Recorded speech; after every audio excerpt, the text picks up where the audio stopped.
حسام يا ابن المنام هذا ضرب السكيارة.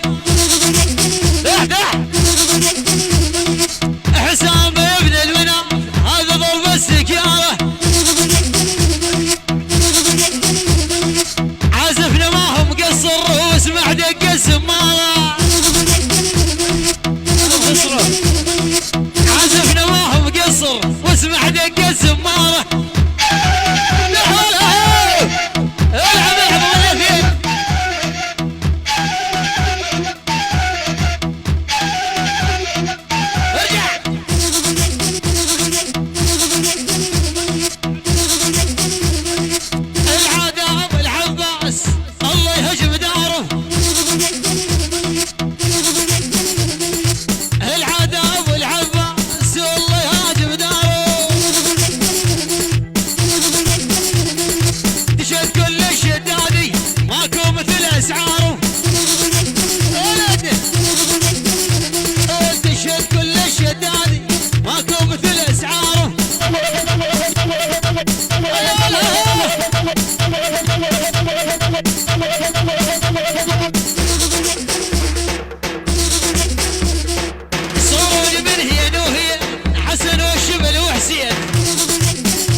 مرة عندنا شيء اللي صار خسكوت.